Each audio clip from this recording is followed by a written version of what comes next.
En el ejercicio de mi profesión como abogado, me ha tocado estar en el área de la defensoría privada, defendiendo a personas que han sido acusadas, inclusive falsamente. Y me ha tocado estar del lado de la víctima, de la parte afectada, la parte que sufrió alguna afectación en su salud física, en su salud emocional, en su patrimonio. En ambos lados he estado y te puedo compartir que para los dos es una situación complicada y difícil. Difícil en el sentido de que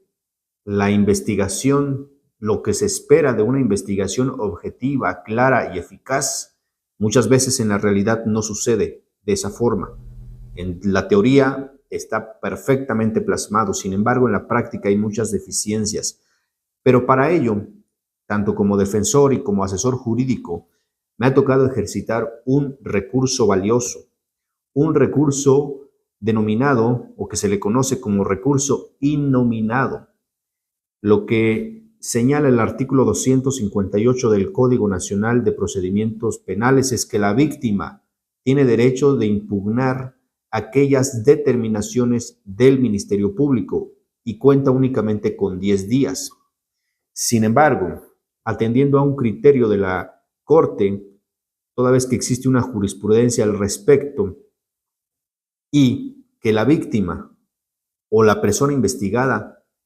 ambos tienen el derecho de ejercitar de ese derecho, es decir, acudir ante el juez de control, inconformarse con el actuar del Ministerio Público por llevar una investigación deficiente, carente de objetividad, pero además porque el Ministerio Público emite determinaciones carentes de fundamentación, carentes de motivación, que violentan los derechos tanto de la persona investigada como de la persona víctima. Hay un caso en particular, un caso de violencia familiar contra X persona con quien estamos llevando una defensa. A esta persona la estoy defendiendo por el delito de violencia familiar y me ha tocado acudir al juez en múltiples ocasiones advirtiendo precisamente que el Ministerio Público ha emitido determinaciones carentes de fundamentación, carentes de motivación,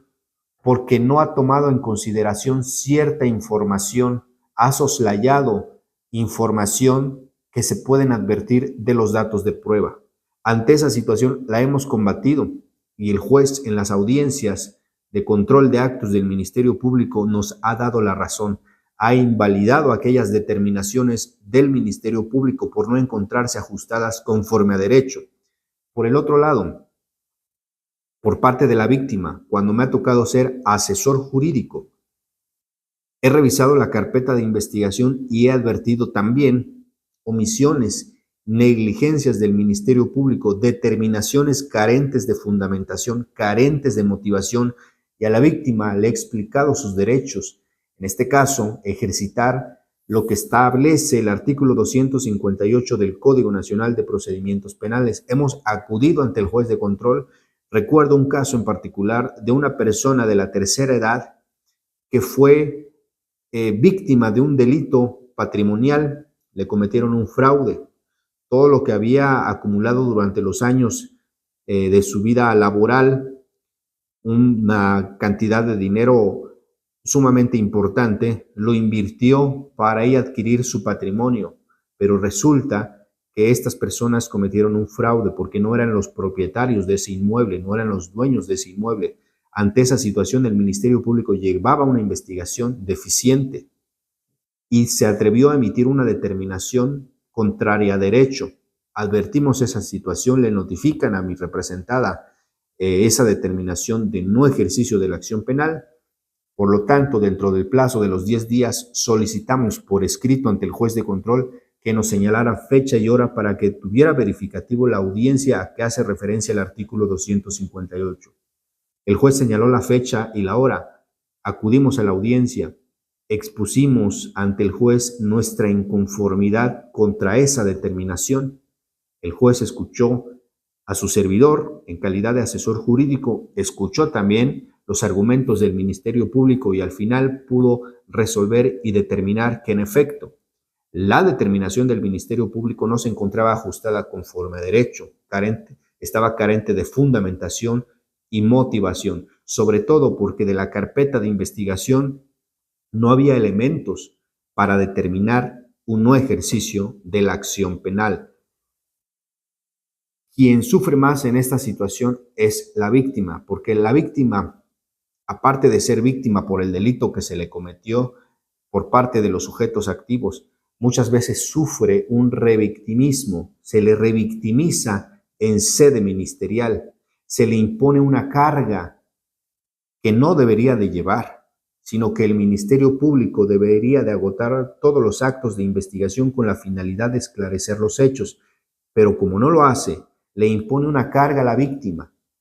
Además de la situación que ya trae, se le revictimiza. Y me ha tocado hacer una ardua labor a favor de la víctima, inclusive el doble, porque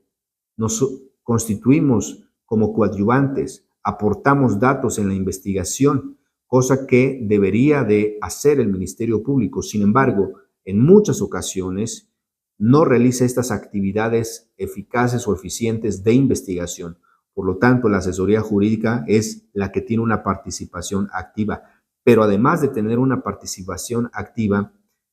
me ha tocado combatir inclusive esas determinaciones, esas omisiones del Ministerio Público durante la investigación. Esta es una herramienta muy importante que tiene la persona víctima, pero que también lo tiene la persona investigada, sobre todo cuando fabrican delitos, cuando inician una acusación o una investigación falsa en contra de una persona, pero esta tiene el derecho de defenderse, de ejercitar actos de defensa por conducto de su defensor. Y ante este escenario, solo me resta decir que el recurso innominado del que hace referencia el artículo 258 del Código Nacional de Procedimientos Penales es una herramienta eficaz